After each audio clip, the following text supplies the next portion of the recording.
No one warned me about this if you ride a Triumph Tiger, and now I have a problem.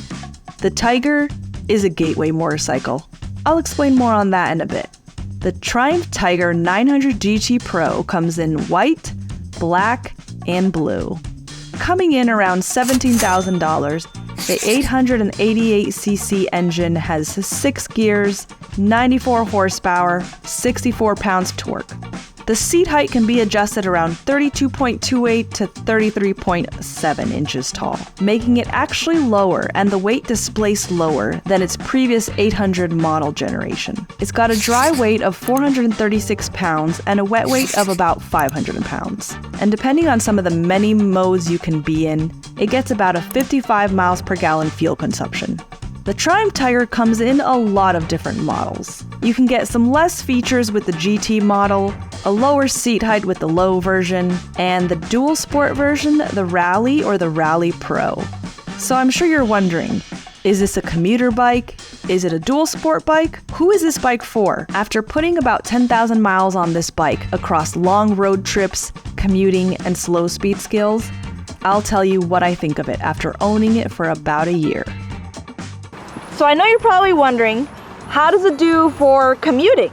So sure, I don't need all these accessories that I have for road trips when I'm around town, but it's light enough, and at least I've gotten used to the height of it with my short rider tricks, that even in stop and go traffic, it's pretty manageable. And as a road trip bike, it's kind of nice having some extra luggage so I can pack my lunch, change of clothes, my laptop if I need to. And sure, 900cc is a lot more power than I need around town, but I've been riding this to work in a 30-day challenge, which you'll see in another video, and I've been loving it. As far as slow speed skills on this bike, the clutch lever is so gentle.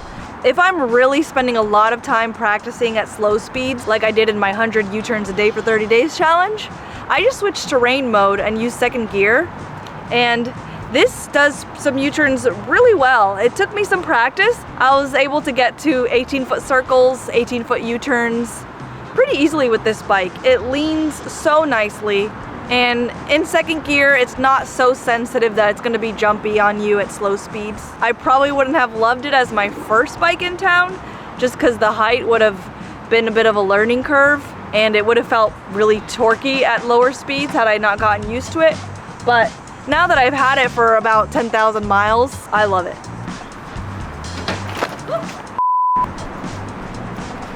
So how does this bike do as a road trip bike? Well, I just took it on my first cross-country trip. Right now it's got off-road tires on it, even though this is the street touring version of the Tiger. As a road trip bike, this is the perfect bike. It's got a heated seat, heated grips, the windshield is great for helping with fatigue. The seat's really hard, but once I added an accessory on the seat, it was perfect. The mid-foot controls did hurt my knees a little bit with a 31-inch inseam, so I actually added some highway pegs on the crash guards so that I could stretch out my legs during the long days of riding. But the passenger pegs I can reach pretty comfortably, so that was kind of nice to have 3 positions for my feet. If you're pretty smart about your fuel efficiency, that tank can go for about 200 miles. It's got cruise control, and what's kind of nice is you have different road modes too. So you have sport mode, road mode, rain mode, and off-road mode. Even though it sits a little bit tall, I didn't get the GT Low, I got the GT Pro instead.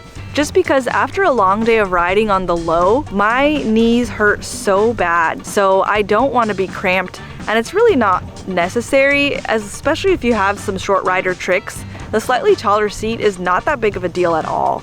I'll link to my short rider tricks with this bike down below. As far as accessories go, not everything I have on here is stock, and I'll show you what is not stock and why I don't have the stock. So for instance, these crash guards. This is from SW Motec. I originally had the Triumph stock crash guards, and after one drop, they buckled to the point they were touching the frame. And I was really worried that one more drop on that side would cause the crash guards to damage the frame. So I did a lot of research. A lot of people spoke very strongly about SW Motec, so I ended up getting with them. They sent me these crash guards. But it turns out that when I did the same thing with the SW Motec, listen, I know what you're thinking, why is this girl dropping her bike so much? Well, one, I'm clumsy. Took some getting used to with the height. And two, I like to push myself. 100 U-turns a day in 30 days, and Jocelyn Snow's class, you're gonna drop your bike if you do that kind of stuff. But anyways, the SW Motec crash guards did the same thing. After one drop, they buckled, they were touching the frame. I was really worried they wouldn't survive another drop.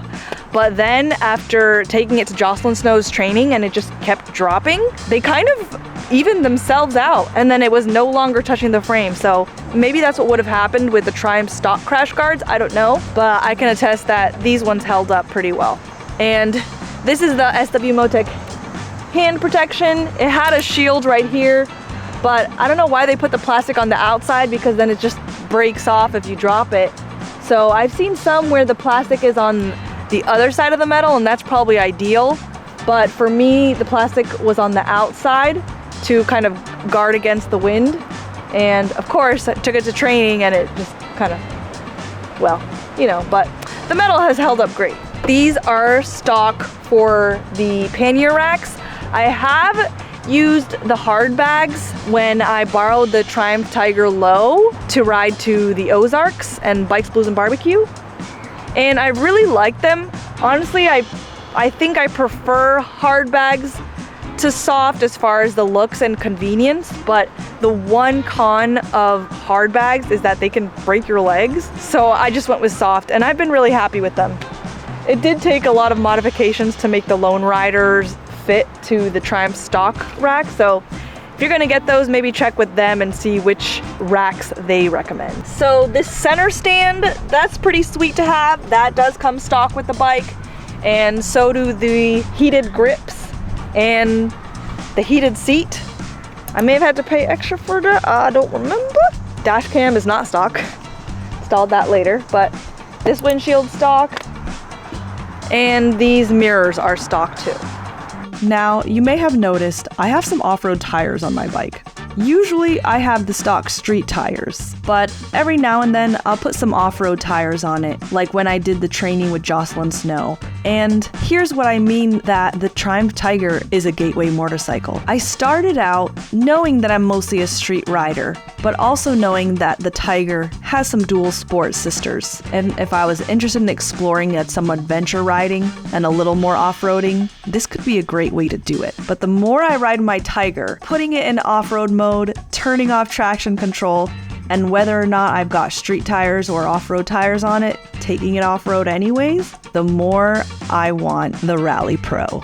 Another thing you may be wondering is why not go with the Tiger 660 or the 850 or even the 1200?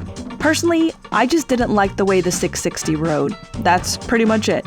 And I didn't go with the 850 Sport because I wanted a little bit more of a gateway into some dual sport riding, but I wasn't quite ready to commit to a full-on rally. And I didn't go with the 1200 because my Tiger 900 has a lot more power than I even need. Not to mention, my feet can't even touch the ground on the Tiger 1200, and I'm just not ready to put in as much practice as Jocelyn Snow does. So, might as well save several $1,000s and just go with the 900. That's how I felt about it anyways.